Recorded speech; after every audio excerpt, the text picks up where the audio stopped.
what's it like in my own brain when I design and create automations?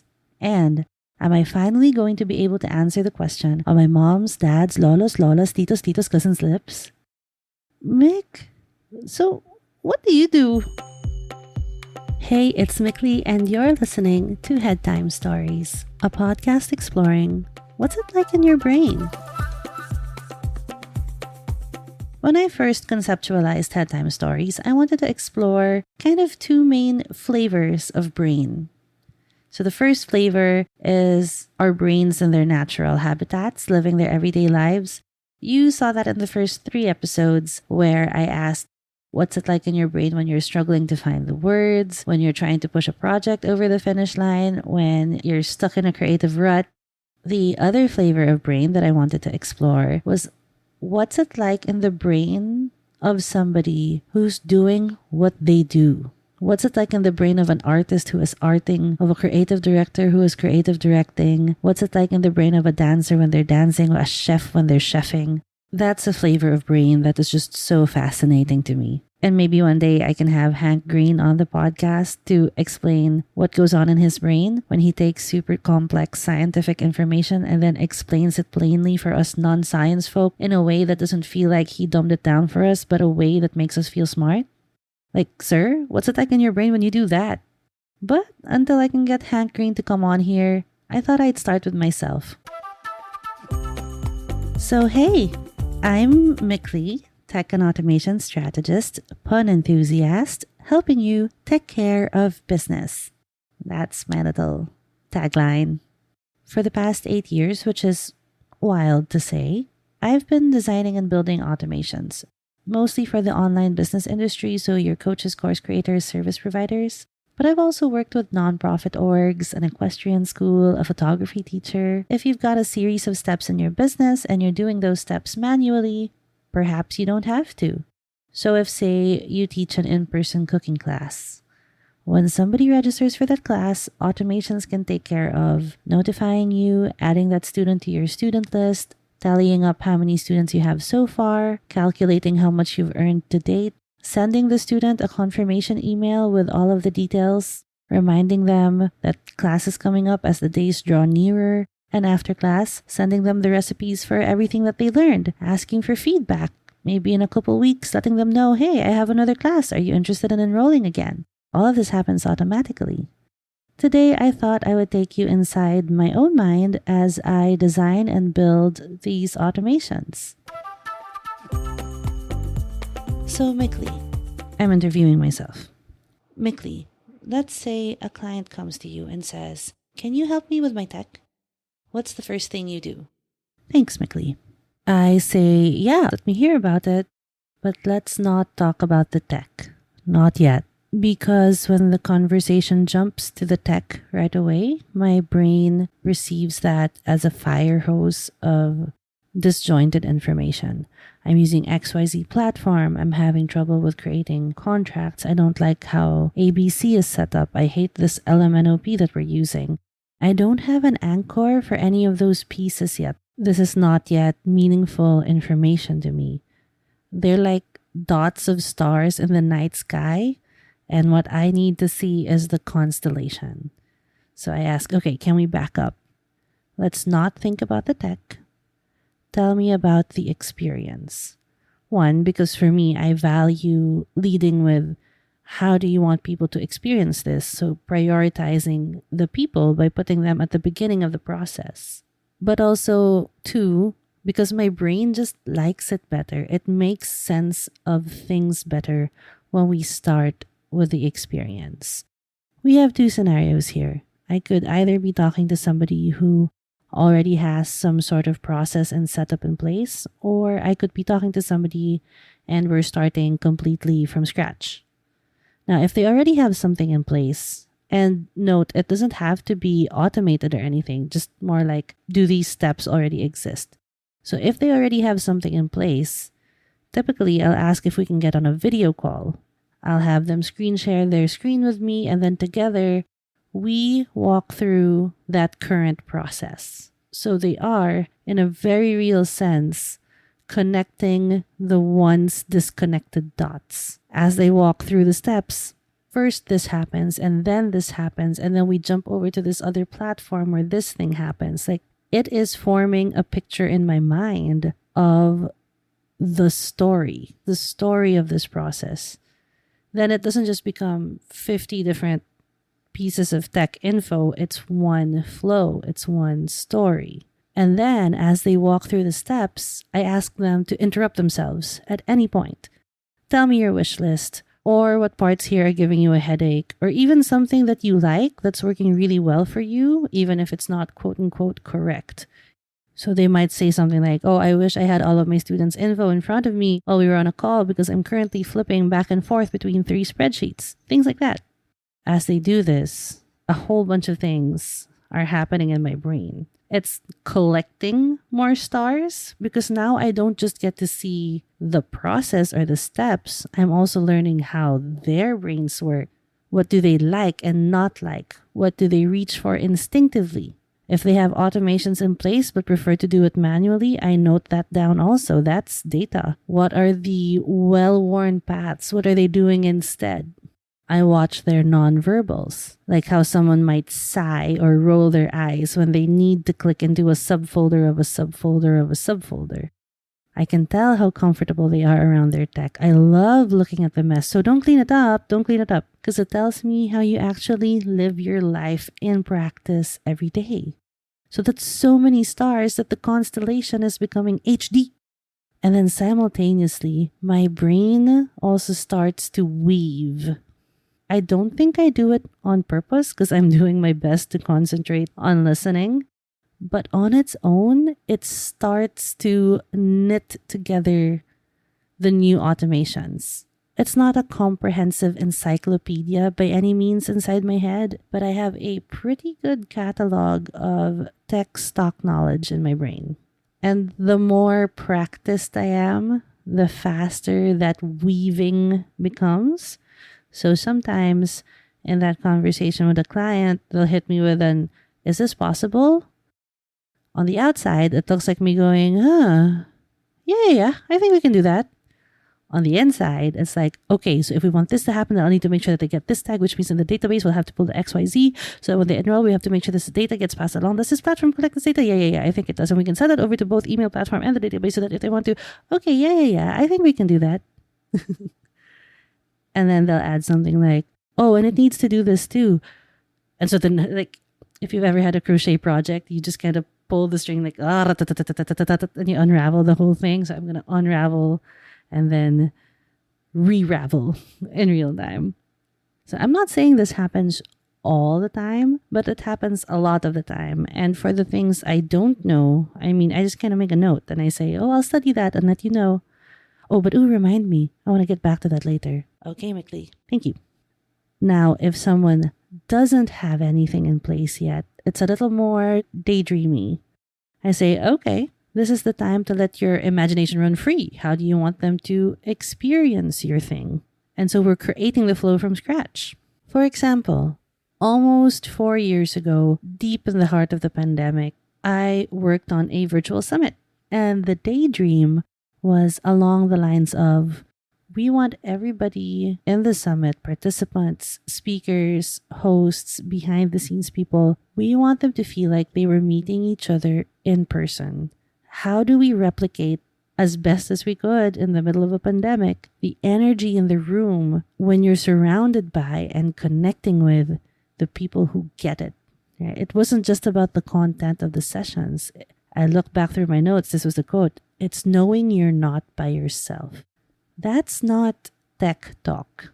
But because we all had that in mind when we were setting up the summit, that was able to inform so many things, both tech and non-tech.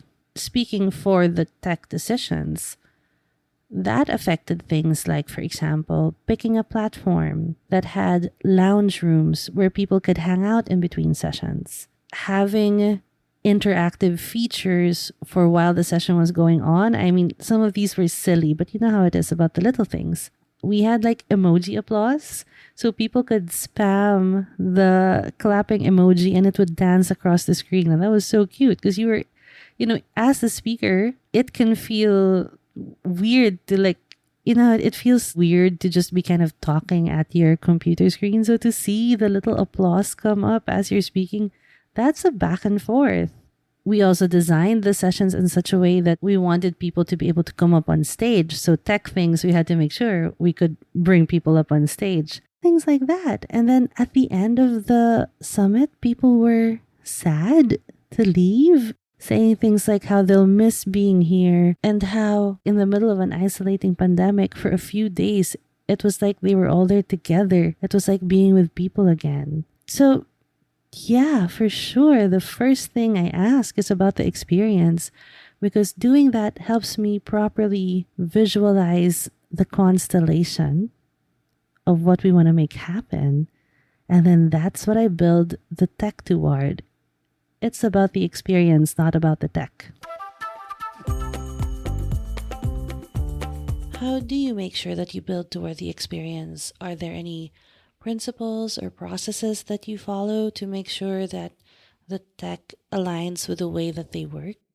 I think a big part of it is recognizing that while I might know the tech and automations, they know their lives. They know their own brains, they know their own experiences. So it's on me, it's part of my expertise to be able to understand them and their context as best as I can, and then flow with it, not against it. Because if you have to battle a system in order to use it, you're not going to use it. So during that time when they're walking me through their processes and telling me about their headaches and their wish lists, I'm not just listening and taking notes, I'm also asking a bajillion questions. So if someone said, I wish it were easier to manage the application forms, I would ask, what do you mean? Then maybe they'll tell me, oh, it's hard to read because each one comes into a Google Sheet. So I'm like scrolling horizontally forever. And I'm like, oh yeah, no, that's hard. In my head, I'm like, okay, so we have to make this some sort of easily readable format. Is it a PDF? Is this a Google Doc? Is this maybe a little card in Airtable that displays just the main info and then they click inside for more? Do they need to read everything or just a little bit? So I continue asking the client, okay, so when you say manage, what are you managing? And then maybe they'll say, oh, I have to sort the applications into good fit and not a good fit. And right now I'm just coloring in the rows in the sheet and moving them around. So in my head, okay, so we need some way to sort. So I'll ask back, how are you evaluating whether somebody is a good fit versus not a good fit? And they might answer, oh, I have a specific question in my questionnaire, and that's kind of the main thing I'm considering when it comes to knowing if they're a good fit. The other questions on here are more getting to know. So, okay, then I'll ask, is this a black and white question or will you need your eyes on it? Because in my head, if it's a black and white question, maybe we can make this automatic. But if they need their eyes on it, maybe we float just the info that they need and have some way for them to click a button or drag and drop as a good fit or not a good fit. So the process looks a little bit like that. Only rarely will I recommend something that I feel is going to go against their natural flow. Only if I feel really strongly that in the end, it's going to be a net positive experience. Do you have any examples? There was a time I had a client switch from Google Sheets to Airtable. So she was running her membership on Google Sheets. She knew her way around Google Sheets. Her team knew their way around Google Sheets. But the way that they were running it is they were juggling like 10 different sheets maybe. Records weren't lining up. It was hard to maintain. They were copy-pasting things every day just to make sure everything was up to date. But if they missed something, then we didn't know which particular one was the correct one. I told her I can work with Google Sheets, but the way that you're using it, I don't think staying with Google Sheets will solve the hard to maintain issue, because the automations to set up what you need to be set up will be so complex and so fragile that if you changed a column on one of your sheets, it could all break. Would you be willing to switch to another app? Would you be willing to switch to Airtable? Now, I know it's new and there's going to be a huge learning curve for you and your team, but I think it's going to be worth it. And she was like, okay, I've never touched it before, but if you think it's worth it, sure, why not? I was like, yeah, I really think it's worth it. We're going to be able to simplify and cut down the number of tables that you're using by half or even more. I'm going to try and keep your workflow as familiar as possible so it's not that jarring of a change. And then once we get over the initial learning curve hump, It will work more like your brain than these sheets ever did. And no one has to worry about keeping your records synced and updated because it's going to be able to do that all by itself. So in this instance, I recommended a high threshold change because I could see that long term, it would end up making everything low threshold. As a counterexample, I have another story involving Google Sheets and Airtable. In this case, the person that I was talking to was looking for an event registration setup. They were having an in-person event and they wanted something where people could enter their email addresses and then they would send the documentation of the event to them afterward. I knew she had been playing with Airtable, so I was like, yeah, you can do that with Airtable easy, both the collecting the email addresses and sending them the email afterward. But a couple days later, she messaged, oh no, someone on our team already set up the registration form and they used Google Forms. What do I tell them? How do I convince them that we should use Airtable? And I was like, wait, no need. Google Forms will absolutely work. Actually, you know what? That's a better solution. Because even though you're familiar with Airtable, the rest of the team, the people manning the registrations, are not. I don't think it's worth it for them to learn a whole new app for this one-time event. Google Forms will absolutely work, and then you can just manually send the recording via Gmail. Like, it's a little bit more effort, but it's no biggie. It'll still work. So those are the kinds of things that I consider when I translate an experience into tech.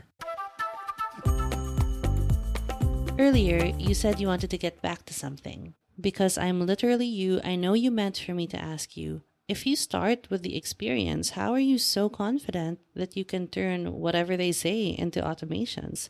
Such braverism. Ooh, yes. I always like to say this. If there's a will, there's a way. If there's no way, there's a workaround. So yeah, of course, situations happen where it's like, whoop, this doesn't work like I thought it was going to. And so that's why it's important for me to know A, the outcome that we're going for, as well as B, the context, and C, the constraints. Because when I have that, I can move within the context and around the constraints to figure out some other way to get to the end result that we wanted. I'm really flexible on the how, as long as we make it to the it. And then I have another saying, don't panic till I've tried everything. And if it's still not working, then I just haven't tried everything. So don't panic. Like in my mind, I just boldly assume the solution exists. And if it exists, I just have to keep going until I find it. And then I do. So maybe that's where the confidence comes from too. I don't think I've encountered a situation where we weren't able to figure out some kind of way to make it work. And what that looks like inside my head is a Rolodex. Okay, Mom had one when we were growing up. So it's like a whole bunch of little index cards stuck to a rotating wheel so that you can flip through them real fast and find the card that you need. So when I'm trying to find solutions, there is a Rolodex in my head and I'm just like quickly pulling cards from that Rolodex. Will this work?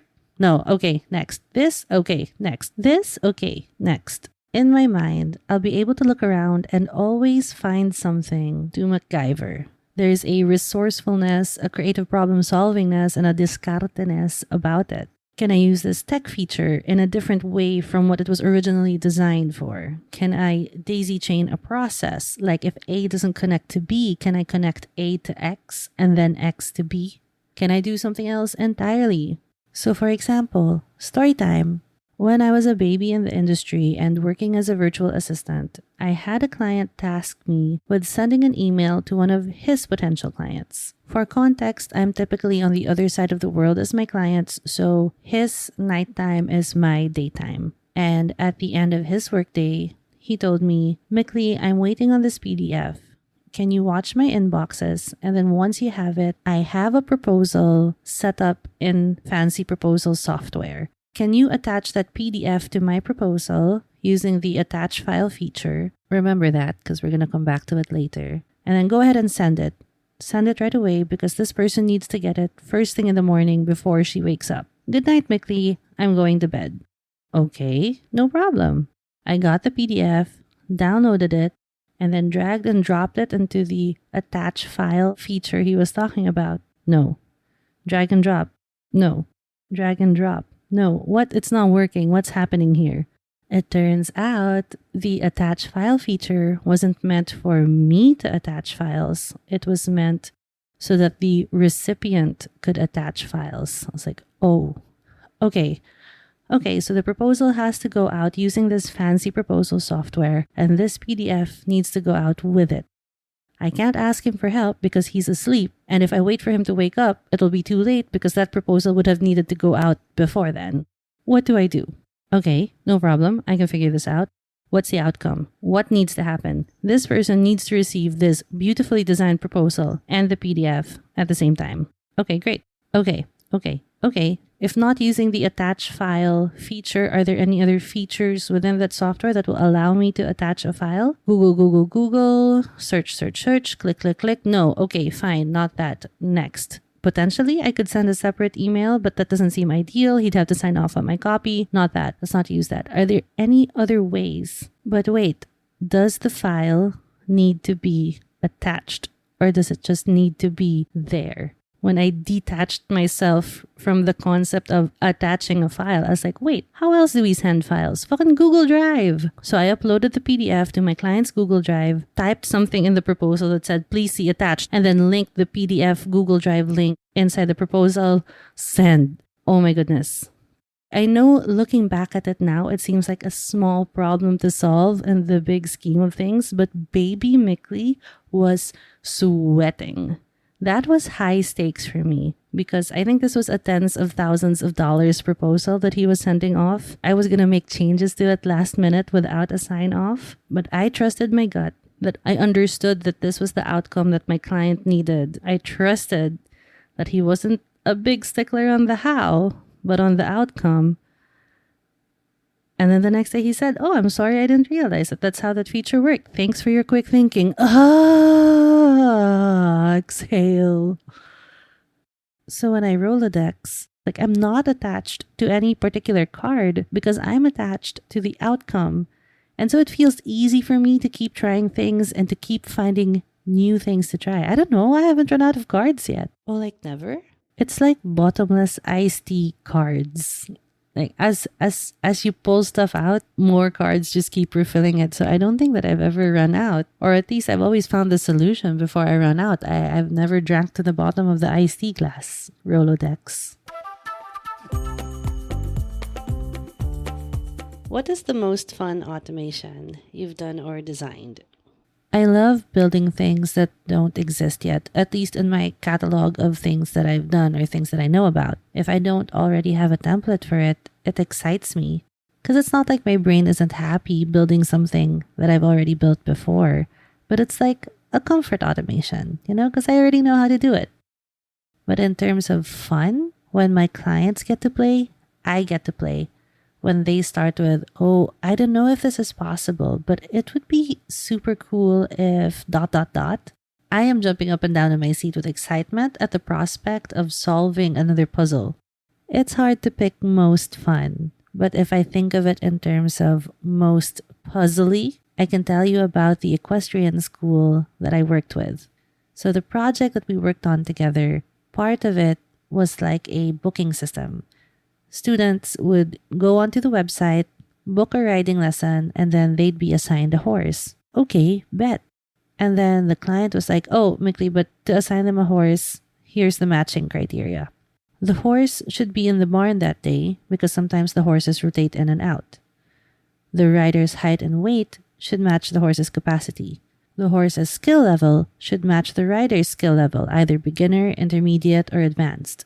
We can't overwork our horses, so we have to take that into account. Horses can only be used a maximum of X times a week and only once per day, except when it's 2 beginner classes in one day, then that's fine. Also, obviously, the horse can't currently be matched with another rider for the same time slot.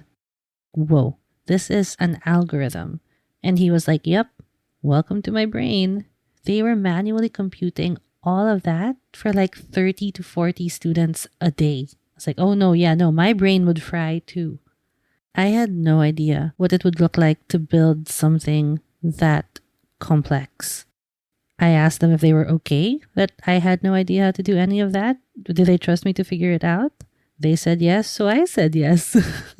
I said yes because, well, they're old friends. I love horses. And also, the allure of this mystery, this puzzle. How do we make this work? In the end, this took me ages to build because I only had like a pinky nail's worth of stock knowledge. Almost everything that I did for them, I learned from scratch. Tons of Googling, eyes permanently crossed from all of the formulas I had to figure out. So now the way it works is student books a writing lesson, behind the scenes, the algorithms, and then it spits out a recommended horse and a couple backups. Now, all they have to do is check out the list for tomorrow, and they can either tweak the horse selections based on the backups or confirm the recommendations. Done. Good night. That was fun. But I don't know if I have it in me to do another project that intense. Maybe not. Probably yes. One last question. Did you always know you wanted to do tech and automations? Were you always a systems girly? Oh, no, not at all. In college, I was a psych major, and when people would ask me, does that mean you're going to become a doctor? I would proudly say, no, I'm going to go into animal psychology. Like I really thought I was going to become Mickley Jorge, horse whisperer. I wrote a book. I had daydreams of opening up a cafe. Should I do photography professionally? Like systems and things of that nature were super not on my radar. And can I tell you a secret?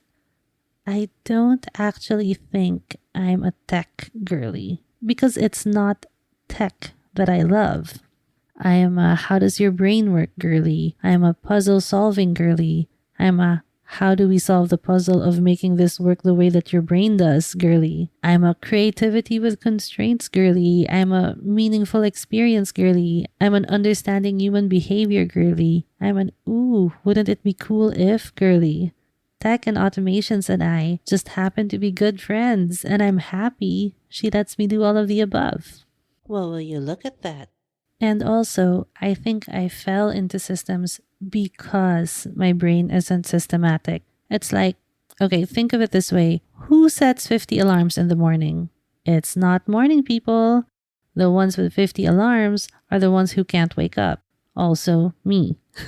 I know a lot of people are afraid of feeling boxed in by their systems, but I don't see systems as a box. I see them more as a wall, a pillar, something I can lean on, especially when I don't have the bandwidth, strength, or willpower to do it all on my own. I've pre-made the decisions. I've pre-set up the things to run. There are defaults that I can default to. Now I can just turn off my brain and rest. That applies to, sure, automations and business, but I also have personal automations on my phone, like the one that calls my son when I'm near his school pickup area, so I don't have to dial when I'm driving. And I can just yell into the speakerphone, okay, you can come out now. Little accounting and budgeting systems for the family so that we can spend our fun money guilt-freely. Things like, let's plan our next nature escape day at the end of the last one, because if we go with the flow, we are going to end up forgetting and not realizing that our mental health is now spiraling because we haven't seen a tree in half a year. Or also, my down to a science morning alarms. I think part of the reason why I gravitate toward systems and tech and automations is not only is it an avenue for creative expression, because I get to imagine fun stuff and then make it real, but it's also a way to exist in this world without having to squish and squash myself to fit. I can build around me. I can build things to support how I naturally am. I can create automations that support how my clients naturally think. That opens up the space to allow ourselves to be fully ourselves. I get to be the forgetful, messy, slightly harassed person that I am. And that gets to be okay. Wow. Indeed. Well, thank you, Mickley. And thank you, Mickley. Now that you know what it's like in my brain when I create automations, what's it like in your brain when you design your own systems? What kinds of systems have you designed for yourself? And if you have more automation inspo, of course I want to know.